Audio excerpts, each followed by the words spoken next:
Hello friends, आप सभी के सेशन में स्वागत है। फ्रेंड्स, कभी कभी लगता है ना, ये किताबें बोझ है, ये पन्ने सूने हैं, लेकिन यकीन मान, इन्हीं पन्नों में वो ताकत छुपी है जो तेरी किस्मत बदल सकती है। आज जब बाकी दुनिया नींद में मजे ले रही है, अगर तू उठकर अपने सपनों की तरफ एक कदम भी बढ़ा लेता है ना, तो यकीन कर, तुझे रोकने वाला कोई नहीं होगा। मेहनत आज तुझे जला रही है, लेकिन यही आग कल तेरा नाम रोशन करेगी। तू आज जो तकलीफ सह रहा है, वही कल तेरी गर्व बनेगी। बस रुकना मत, क्योंकि जो आज थम गया वो हमेशा के लिए पीछे छूट जाएगा। तो फ्रेंड्स, आप भी हमेशा लगे रहे सही डायरेक्शन में। तो फ्रेंड्स, आज के सेशन में हम देखने वाले हैं नीट के 50 क्वेश्चंस, जो आपको एक प्रैक्टिस के तौर पे आपका रिवीजन सेशन है फ्रेंड्स। तो चलिए फ्रेंड्स, सेशन को कंटिन्यू करते हैं और इस सेशन में हम 50 क्वेश्चनों की ओर नजर डालेंगे। चलिए फ्रेंड्स, सेशन का पहला क्वेश्चन ये रहा हमारे पास। शोध में हाइपोथेसिस को किस चरण में परीक्षण किया जाता है? डेटा संग्रह के पूर्व, डेटा संग्रह के पश्चात, निष्कर्ष के बाद या समस्या निर्धारण के समय। तो फ्रेंड्स, हाइपोथेसिस को जो है, इसका जो किस चरण में परीक्षण किया जाता है ये पूछा है। तो फ्रेंड्स, इसका जो परीक्षण किया जाता है फ्रेंड्स, डेटा संग्रह के पश्चात। कब किया जाता है फ्रेंड्स? डेटा कलेक्शन के पश्चात। अगला क्वेश्चन है हमारे पास, प्रयोगात्मक शोध का मुख्य लक्षण क्या है? ऐतिहासिक तथ्यों का विश्लेषण करना, स्वतंत्र और आश्रित चर का नियंत्रण, केवल साक्षात्कार पर आधारित, मात्र आंकड़ों का संग्रह। तो फ्रेंड्स, प्रयोगात्मक शोध का जो मुख्य लक्ष्य क्या है हमें पूछा है, तो आपको बताना है क्या है इसका लक्ष्य। तो फ्रेंड्स, स्वतंत्र और आश्रित चर का नियंत्रण यानी कंट्रोल। करेक्ट आंसर हो जाएगा फ्रेंड्स बी। अगले क्वेश्चन की नजर डालते हैं। सोल्यूशन ये रहा,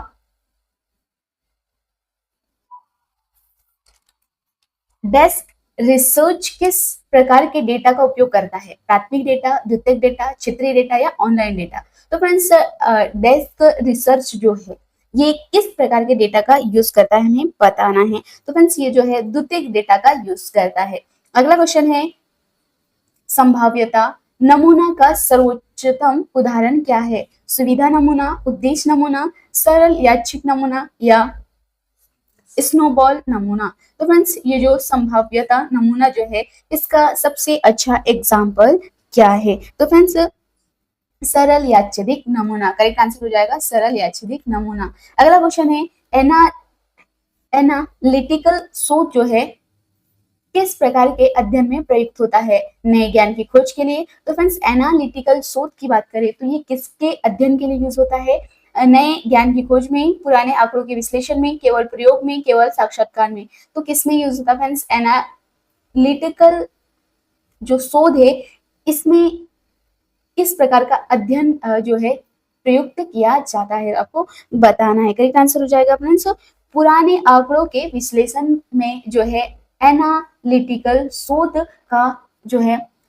शोध का अध्ययन के रूप में प्रयोग किया जाता है फ्रेंड्स। अगला क्वेश्चन है, आईसीटी में ब्लूटूथ किस तकनीक पर आधारित होता है? रेडियो फ्रीक्वेंसी पर, इंफ्रारेड पर या माइक्रोवेव पर या फिर लेजर बीम पर? तो फ्रेंड्स, आईसीटी में ब्लूटूथ किस तकनीकी पर आधारित होता है हमें बताना है। तो फ्रेंड्स, ये आधारित होता है रेडियो फ्रीक्वेंसी पर। अगला क्वेश्चन है,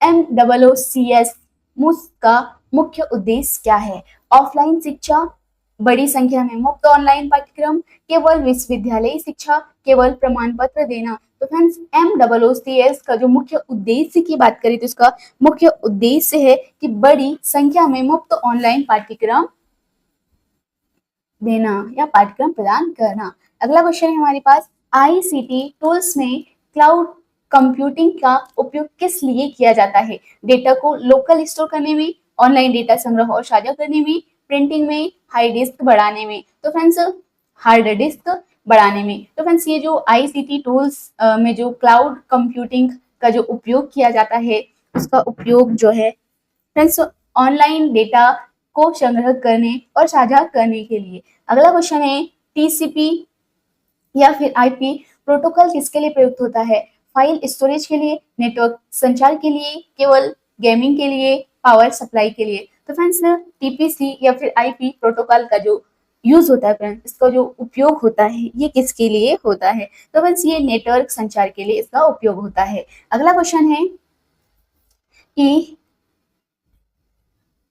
कंटेंट के चार प्रमुख प्रकार कौन कौन से हैं? तो फ्रेंड्स ई कंटेंट की बात करें तो ऑडियो, वीडियो, टेक्स्ट, एनिमेशन, पुस्तकें, मैगजीन, न्यू वेबसाइट, केवल पीडीएफ या फिर केवल पावर पॉइंट। तो फ्रेंड्स ई कंटेंट के चार प्रमुख प्रकारों में से कौन कौन से हैं हमें बताना है। तो हमें कौन से चार प्रकार है? करेक्ट आंसर हो जाएगा friends audio, video, text and animation. तो ये है फ्रेंड्स ई कंटेंट के चार प्रमुख type, audio, video, text and animation.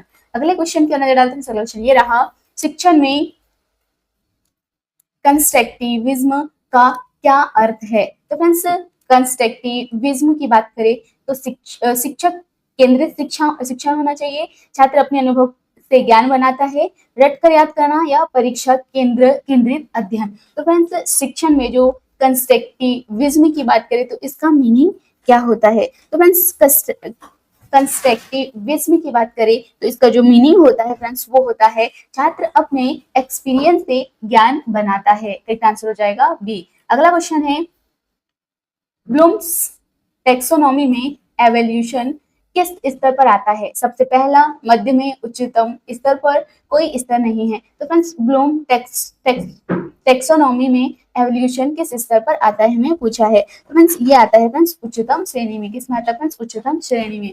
अगला क्वेश्चन है, उच्च शिक्षा में आउटकम बेस्ड एजुकेशन का उद्देश्य क्या है, जिसे शॉर्ट में कहा जाता है friends OBE. Outcome based education केवल सर्टिफिकेट देना, छात्रों के सीखने के परिणाम पर ध्यान देना, सिर्फ उपस्थिति देखना या पाठ्यक्रम पूरा करना। तो फ्रेंड्स उच्च शिक्षा में जो आउटकम बेस्ड एजुकेशन की बात करें तो इसका जो उद्देश्य है फ्रेंड्स वो है छात्रों के सीखने के परिणाम पर ध्यान देना। अगला क्वेश्चन है, कॉर्पस लिंग्विस्टिक्स किस शोध विधि का एग्जाम्पल है? प्रयोगात्मक शोध, मात्रात्मक शोध, पाठ विश्लेषण या साक्षात्कार। तो फ्रेंड्स कॉर्पस लिंग्विस्टिक्स की बात करें तो ये किस शोध विधि का एग्जाम्पल है हमें बताना है। तो फ्रेंड्स ये जो पाठ विश्लेषण विधि है इसका जो है शोध विधि का एग्जाम्पल है फ्रेंड्स। अगला क्वेश्चन है, उदाहरण विधि और अपवाद विधि में क्या अंतर है? दोनों समान है, एक सामान्यीकरण करता है, दूसरा विशेष स्थिति पर। दोनों अपवाद पर केंद्रित है या दोनों उदाहरण पर केंद्रित है। तो फ्रेंड्स उदाहरण विधि और अपवाद विधि में क्या अंतर हमें बताना है। तो फ्रेंड्स ये जो है एक सामान्यीकरण करता है और दूसरा विशेष स्थिति पर है। तो करेक्ट आंसर हो जाए। तो अगला क्वेश्चन की बात करें फ्रेंड्स ये रहा अगला क्वेश्चन, डिडक्टिव रीजनिंग किस प्रकार की लॉजिक का एग्जाम्पल है? विशेष से सामान्य की ओर, सामान्य से विशेष की ओर, केवल अनुमान पर आधारित है या केवल आंकड़ों पर? तो फ्रेंड्स डिडक्टिव रीजनिंग की बात करें तो इसका जो लॉजिक एग्जाम्पल है वो क्या है? तो फ्रेंड्स सामान्य से विशेष की ओर। करेक्ट आंसर हो जाएगा सामान्य से विशेष की ओर। अगले क्वेश्चन का नजर डालते हैं। सोल्यूशन ये रहा हमारे पास,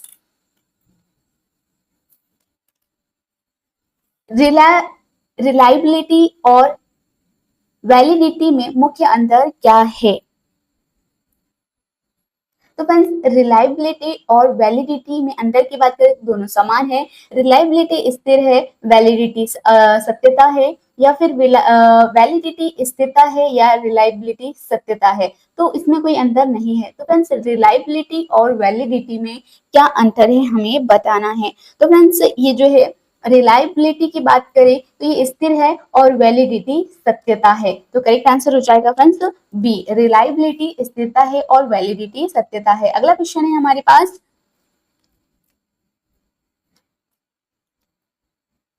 प्लेजरिज्म का पता लगाने के लिए कौन से टूल्स सबसे अधिक उपयोगी है? गूगल ट्रांसलेट,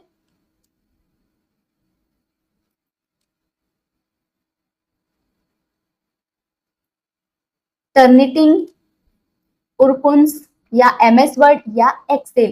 तो फ्रेंड्स जो प्लेरिज्म की बात करें तो इसका पता लगाने के लिए किसका यूज किया जाता है? तो फ्रेंड्स इसका पता लगाने के लिए टर्मिनेट और कौन्स का यूज किया जाता है। फ्रेंड्स ये जो प्लेजेरिज्म की बात करें तो उसका पता लगाने के लिए टर्निटिंग, और कौन का यूज किया जाता है। अगला क्वेश्चन है एच इंडेक्स और I10 इंडेक्स में क्या अंतर है। दोनों समान है। एच इंडेक्स एग्जाम्पल उदाहरणों पर आधारित है और I10 इंडेक्स 10 प्लस उदाहरणों पर है, या फिर एच इंडेक्स केवल पुस्तकों के लिए है, या फिर I10 इंडेक्स केवल शोध पत्रों के लिए है। तो बस हमें अंतर बताना इन दोनों में क्या अंतर है। तो फ्रेंड्स ये जो एच इंडेक्स की बात करें तो ये उदाहरण पर आधारित है और I10 इंडेक्स जो है 10 प्लस उदाहरणों पर है। तो करेक्ट आंसर हो जाएगा बी। अगला क्वेश्चन है स्कोपस और वेब ऑफ साइंस में मुख्य भिन्नता क्या है, मुख्य अंतर क्या है। एक राष्ट्रीय दूसरा अंतरराष्ट्रीय है, दोनों समान है, डेटाबेस कवरेज में अंतर है, भाषा में अंतर है। तो फ्रेंड्स स्कोपस और वेब ऑफ साइंस में अंतर बताना है तो क्या अंतर है, मुख्य अंतर क्या है। तो फ्रेंड्स ये जो है डेटाबेस कवरेज में अंतर है। किसमें अंतर है फ्रेंड्स, डेटाबेस कवरेज में। अगले क्वेश्चन का नजर डालते हैं। क्वेश्चन ये रहा NIRF रैंकिंग में किस पैरामीटर को अधिक वेटेज दिया जाता है। संसाधन उपलब्धता में, शोध परिणाम में, छात्रों की संख्या में, छात्रों की संतुष्टि में। तो फ्रेंड्स जो NIRF रैंकिंग की बात करें तो ये जो है पैरामीटर को अधिक वेटेज दिया जाता है किसमें। तो करेक्ट आंसर हो जाएगा फ्रेंड्स शोध परिणाम में। अगला क्वेश्चन है हमारे पास नेस्ट के नए फ्रेमवर्क में कितने क्राइटेरिया है। तो फ्रेंड्स NAAS जिसे कहा जाता है, हम कह सकते हैं नेस्ट के नए फ्रेमवर्क में कितने क्राइटेरिया है। 4, 5, 7, 8 कितने क्राइटेरिया आपको बताना है। तो फ्रेंड्स इसके क्राइटेरिया की बात करें तो 7 क्राइटेरिया है फ्रेंड्स। अगला क्वेश्चन है हमारे पास स्वयं प्लेटफॉर्म किस मंत्रालय के अंतर्गत आता है। मानव संसाधन विकास मंत्रालय के अंतर्गत, शिक्षा मंत्रालय के अंतर्गत, या सूचना प्रौद्योगिकी मंत्रालय के अंतर्गत, या फिर विज्ञान और प्रौद्योगिकी मंत्रालय के अंतर्गत। तो फ्रेंड्स स्वयं प्लेटफॉर्म किस मंत्रालय के अंतर्गत आता है हमें बताना है। तो फ्रेंड्स ये आता है फ्रेंड्स मानव संसाधन विकास मंत्रालय के अंतर्गत। तो जो स्वयं प्लेटफॉर्म की बात करें तो मानव संसाधन विकास मंत्रालय के अंतर्गत आता है फ्रेंड्स ये मंत्रालय। अगले क्वेश्चन की ओर नजर डालते हैं। क्वेश्चन ये रहा हमारे पास academic bank of credits academic bank of credits का जो उद्देश्य क्या है। छात्रों को प्रमाण पत्र प्रदान करना, विभिन्न संस्थानों से प्राप्त क्रेडिट को स्टोर करना, केवल शोध का प्रबंधन करना, या केवल छात्रों की उपस्थिति ट्रैक करना। तो friends academic bank of credits का जो उद्देश्य है वो क्या है हमें बताना है। फ्रेंड्स इसका उद्देश्य है कि जो विभिन्न संस्थाओं से प्राप्त क्रेडिट्स को स्टोर करना। अगले क्वेश्चन की ओर नजर डालते हैं। क्वेश्चन ये रहा राष्ट्रीय शिक्षा नीति 2020 में शोध के लिए कौन से नए प्रावधान किए गए हैं। अधिक शोध संस्थान स्थापित करना, छात्रों को अनुसंधान में शामिल करना, विदेशों में शोध छात्रवृत्तियां प्रदान करना, या शोध पर विशेष ध्यान देना। तो फ्रेंड्स नई शिक्षा नीति 2020 में शोध के लिए जो नए प्रावधान दिए गए हैं वो कौन से हमें बताना है। तो फ्रेंड्स वो है छात्रों को अनुसंधान में शामिल करना। अगले क्वेश्चन की ओर नजर डालते हैं। क्वेश्चन ये रहा हमारे पास फ्लिप्ड क्लासरूम जो है फ्लिप्ड क्लासरूम की संकल्पना किसने दी थी। जॉन ड्यूई ने, कार्ल रॉजर्स ने, या जेम्स क्लर्क ने, या फिर जॉन बर्न्स ने। तो फ्रेंड्स जो फ्लिप्ड क्लासरूम की बात करें तो इसकी कल्पना किसने की थी। तो फ्रेंड्स जेम्स क्लर्क ने की थी। अगला क्वेश्चन है LMS लर्निंग मैनेजमेंट सिस्टम के एग्जाम्पल कौन कौन से है। Model blackboard, Google classroom, WhatsApp, YouTube, वीमो, या फिर माइक्रोसॉफ्ट वर्ड एक्सेल। तो फ्रेंड्स लर्निंग मैनेजमेंट सिस्टम का जो एग्जांपल है वो कौन सा हमें बताना है। तो फ्रेंड्स इसका एग्जांपल है model black board. Correct answer हो जाएगा एक। अगले क्वेश्चन क्या नजर डालते हैं। क्वेश्चन ये रहा ई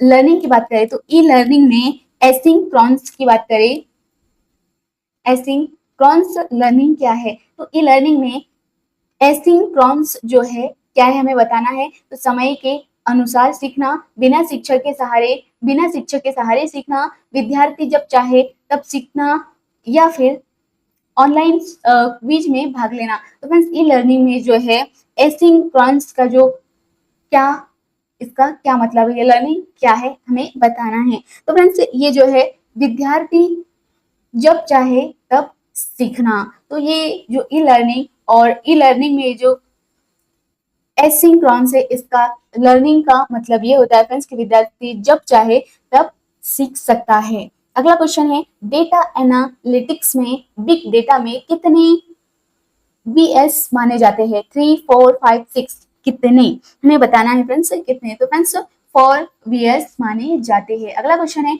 आर्टिफिशियल इंटेलिजेंस में नेचुरल लैंग्वेज प्रोसेस का मुख्य क्या कार्य है? मानव भाषा की समझ और प्रसंस्करण, केवल भाषा का अनुवाद, डेटा सुरक्षा, केवल चैट बॉक्स में उपयोग। तो फ्रेंड्स आर्टिफिशियल इंटेलिजेंस में नेचुरल लैंग्वेज प्रोसेस का जो मुख्य कार्य क्या है हमें बताना है। तो मुख्य कार्य है फ्रेंड्स मानव भाषा की समझ और प्रसंस्करण। अगले क्वेश्चन की ओर नजर डालते हैं। सॉल्यूशन ये रहा, शोध में ट्राई ट्राई एंसुलेशन शोध में ट्राई एंसुलेशन का क्या महत्व है? तो डेटा के स्रोत की विविधता, आंकड़ों का सत्यापन, केवल एक दृष्टिकोण से डेटा एकत्रित करना या केवल साक्षात्कार से डेटा प्राप्त करना। तो फ्रेंड्स शोध में जो है ट्राई एंगुलेशन की बात करें, ट्रायंगुलेशन का जो महत्व है फ्रेंड्स वो क्या है हमें बताना है। तो फ्रेंड्स आंकड़ों का सत्यापन करना, शोध में जो ट्रायंगुलेशन का जो महत्व है वो है फ्रेंड्स आंकड़ों का सत्यापन करना। अगला क्वेश्चन है, सैम्पलिंग एरर को कम करने का सबसे प्रभावी तरीका क्या है? बड़े नमूने का चयन करना, छोटे नमूने का चयन करना, डेटा संग्रह का तरीका बदलना, केवल प्राथमिक डेटा का उपयोग करना। तो फ्रेंड्स सैम्पलिंग एरर का जो कम करने का सबसे प्रभावी इस एरर को कम करने का सबसे प्रभावी तरीका क्या हो सकता है हमें बताना है। तो फ्रेंड्स बड़े नमूने का चयन करना। अगला क्वेश्चन है, इनोवा और टी टेस्ट में मुख्य अंतर क्या है? तो इनोवा एक स्वतंत्र परीक्षण है और टी टेस्ट एक निर्भर परीक्षण है। इनोवा 2 समूह के लिए है और टी टेक्स्ट एक ही समूह के लिए है। इनोवा में 3 या 3 से अधिक समूह का परीक्षण किया जाता है और इनोवा और ई टेस्ट में कोई अंतर नहीं है। तो बस हमें अंतर बताना है इनोवा और टी टेस्ट में, तो क्या अंतर है? तो फ्रेंड्स इनोवा जो है, इनोवा में 3 या 3 से अधिक समूह का परीक्षण किया जाता है। करेक्ट आंसर हो जाएगा फ्रेंड्स सी। अगले क्वेश्चन के चलते हैं, सॉल्यूशन ये रहा हमारे पास, लाइकर्ट स्केल किस प्रकार का मापन स्तर है? गुणवत्ता, गुणात्मक, मात्रात्मक, अंतरमाप, सापेक्ष माप। तो फ्रेंड्स लाइकर्ट स्केल की बात करें तो लाइकर्ट स्केल का जो ये स्केल है ये किस प्रकार का मापन स्तर है फ्रेंड्स? तो हमें बताना किस प्रकार का है फ्रेंड्स ये। तो फ्रेंड्स ये है मात्रात्मक मापन स्तर है फ्रेंड्स। अगला क्वेश्चन है, हाइपोथेसिस टेस्टिंग में टी वैल्यू का क्या महत्व है? परिणाम का औसत, परीक्षण की विश्वसनीयता, हाइपोथेसिस को अस्वीकार करने की संभावना, निर्णय की शक्ति। तो फ्रेंड्स हाइपोथेसिस टेस्टिंग में जो पी वैल्यू का जो महत्व है वो हमें बताना है, क्या इसका महत्व है। तो फ्रेंड्स हाइपोथेसिस को स्वीकार करने की संभावना, करेक्ट आंसर हो जाएगा सी। अगले क्वेश्चन की ओर नजर डालते हैं। सॉल्यूशन ये रहा, मेटा एनालिसिस किस प्रकार की रिसर्च पद्धति है? मात्रात्मक, गुणात्मक, मिश्रित विधि, केवल प्रयोगात्मक विधि। तो मेटा एनालिसिस जो है किस प्रकार की रिसर्च पद्धति हमें बताना है, किस प्रकार की फ्रेंड्स? तो यह है मात्रात्मक पद्धति। अगला क्वेश्चन है,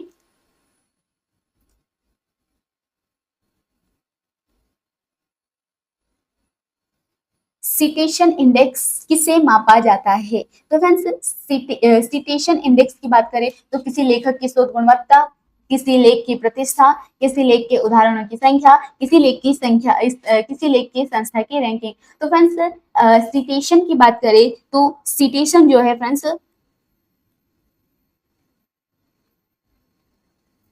इसमें किसे मापा जाता है हमें बताना है। तो फ्रेंड्स साइटेशन जो है इस इंडेक्स में किसे मापा जाता है हमें बताना है। तो करेक्ट आंसर हो जाएगा फ्रेंड्स किसी लेखक के उदाहरणों की संख्या को मापा जाता है। अगले क्वेश्चन की ओर नजर डालते हैं। सॉल्यूशन ये रहा हमारे पास, क्वालिटेटिव रिसर्च में थेमेटिक एनालिसिस किस लिए प्रयुक्त होता है? तो फ्रेंड्स क्वालिटेटिव रिसर्च में जो थेमेटिक एनालिसिस का जो प्रयुक्त होता है वो किस लिए होता है? आंकड़ों की सटीकता जांच के लिए, विषय का पहचान करने के लिए और केवल संख्याओं का विश्लेषण करने के लिए, केवल प्रयोगात्मक परिणाम के लिए। तो बस क्वालिटेटिव रिसर्च की बात करें हम तो क्वालिटेटिव रिसर्च में जो है थेमेटिक एनालिसिस का जो यूज होता है वो किस लिए होता है हमें बताना है फ्रेंड्स। तो ये होता है फ्रेंड्स विषयों की पहचान के लिए। करेक्ट आंसर हो जाएगा विषयों की पहचान के लिए। अगला क्वेश्चन है फ्रेंड्स इथेनोग्राफिक। इथेनोग्राफिक की बात करें तो इथेनोग्राफिक और फेनोमेनोलॉजी में क्या फर्क है? तो फ्रेंड्स इथेनोग्राफिक इथेनोग्राफी और पेनोमोनोलॉजी में क्या फर्क है? दोनों समान है। इथेनोग्राफी सांस्कृतिक अध्ययन है और पेनोमो पेनोमेनोलॉजी अनुभव का अध्ययन है और पेनोमेनोलॉजी सांस्कृतिक अध्ययन है या फिर इथोग्राफी अनुभव का अध्ययन है। कोई फर्क नहीं है। तो फ्रेंड्स इसमें फर्क क्या है हमें बताना है। तो फ्रेंड्स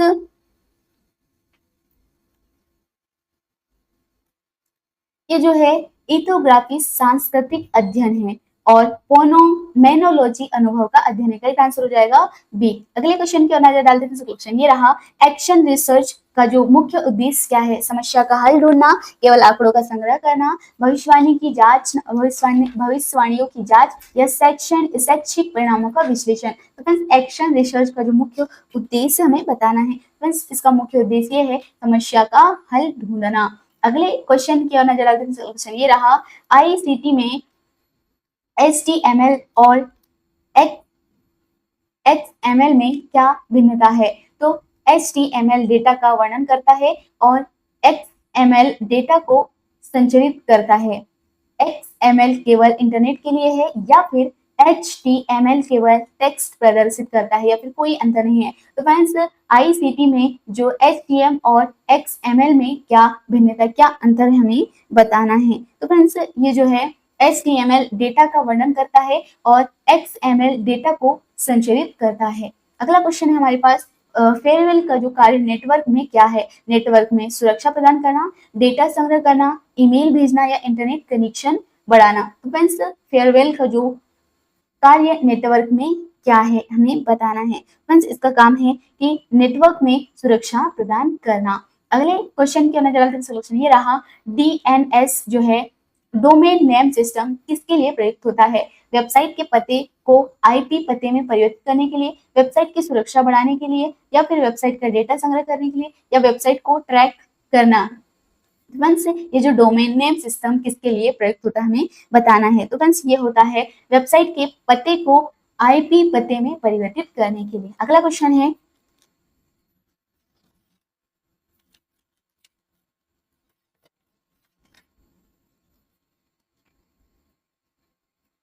नेट न्यूट्रलिटी का सिद्धांत क्या है? तो फ्रेंड्स नेट न्यूट्रलिटी का जो सिद्धांत है, क्या इंटरनेट सेवा प्रदाताओं के पास सामग्री को कंट्रोल करने का अधिकार है या फिर इंटरनेट की गति को बढ़ाना है या फिर इंटरनेट को सभी प्रयोगकर्ताओं के लिए समान रूप से उपलब्ध कराना है या फिर केवल सरकार के लिए इंटरनेट पर नियंत्रित करना है। तो फ्रेंड्स जो नेट न्यूट्रलिटी का जो सिद्धांत है वो क्या है हमें बताना है। तो फ्रेंड्स ये जो है इंटरनेट को सभी उपयोगकर्ताओं के लिए समान रूप से उपलब्ध कराना। अगला क्वेश्चन है हमारे पास, डिजिटल डिवाइड से क्या तात्पर्य है? इंटरनेट प्रयोगकर्ताओं और गैर उपयोगकर्ताओं के बीच का अंतर, डेटा सुरक्षा में अंतर, नेटवर्क की गति में अंतर, इंटरनेट कंटेंट का भिन्नता। डिजिटल डिवाइड का जो क्या तात्पर्य हमें बताना है। उसका तात्पर्य है फ्रेंड्स इंटरनेट उपयोगकर्ताओं और गैर उपयोगकर्ताओं के बीच का अंतर। अगला क्वेश्चन है फ्रेंड्स हमारे पास, डेटा इनक्रिप्शन किसके लिए किया जाता है? डेटा की सुरक्षा के लिए, डेटा को संग्रहित करने के लिए, डेटा को साझा करने के लिए, डेटा को गति देने के लिए। तो फ्रेंड्स डेटा इनक्रिप्शन की बात करें तो किसके लिए किया जाता है? तो ये किया जाता है फ्रेंड्स डेटा की सुरक्षा के लिए। अगला क्वेश्चन है हमारे पास, क्लाउड स्टोरेज और लोकल स्टोरेज में क्या फर्क है हमें बताना है फ्रेंड्स। तो क्लाउड स्टोरेज और लोकल स्टोरेज में जो अंतर की बात करें तो क्लाउड स्टोरेज ऑनलाइन है, लोकल स्टोरेज ऑफलाइन है, या फिर दोनों समान है, या फिर लोकल स्टोरेज तेज है या और क्लाउड स्टोरेज धीमा है। क्लाउड स्टोरेज केवल वीडियो स्टोर करने के लिए है। तो फ्रेंड्स क्लाउड स्टोरेज और लोकल स्टोरेज में हमें अंतर बताना है, क्या फर्क है इसमें। तो फ्रेंड्स ये जो क्लाउड स्टोरेज है ये ऑनलाइन है और लोकल स्टोरेज ऑफलाइन है फ्रेंड्स, इसमें ये अंतर है। अगले क्वेश्चन की ओर नजर डालते हैं। क्वेश्चन ये रहा, यूनेस्को की OER नीति का मुख्य उद्देश्य क्या है? मुफ्त शैक्षणिक संसाधनों की उपलब्धता बढ़ाना, केवल पुस्तकें प्रकाशित करना, डिजिटल शिक्षण उपकरणों की वृद्धि करना, केवल वीडियो सामग्री प्रस्तुत करना। तो फ्रेंड्स यूनेस्को की OER नीति का जो मुख्य उद्देश्य हमें बताना है वो क्या है फ्रेंड्स? तो ये है फ्रेंड्स मुक्त शैक्षिक संसाधनों की उपलब्धता।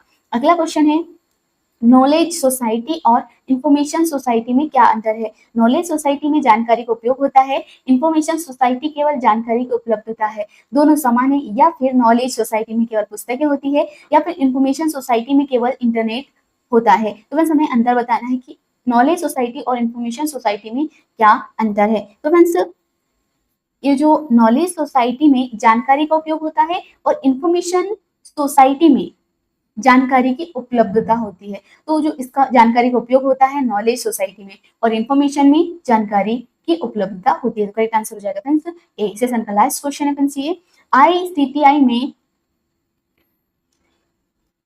IoT इंटरनेट ऑफ थिंग्स का शैक्षिक क्षेत्र में उपयोग किस प्रकार होता है? छात्र डेटा संग्रह में, केवल इंटरनेट से जुड़े उपकरणों के लिए, छात्रों और शिक्षकों के बीच संचार बढ़ाने में, स्वचालित शिक्षा उपकरणों के संचालन में। ये किसके लिए उपयोग होता है फ्रेंड्स? ये होता है स्वचालित शिक्षा उपकरणों के संचालन के लिए। तो ये थे फ्रेंड्स आपकी तैयारी को बेहतर करने के लिए 50 क्वेश्चंस, और आपको इन क्वेश्चनों का आंसर शीट भी यहाँ मिल जाएगा फ्रेंड्स। तो आप इनके जो आंसर है यहाँ से आप ऐलान कर सकते हैं। Thank you for watching friends. हंसते रहिए, मस्त रहिए और अपनी तैयारी को बेहतर से बेहतर कीजिएगा। और सबसे जरूरी होता है फ्रेंड्स रिवीजन करना, तो प्लीज आप रिवीजन भी कीजिएगा।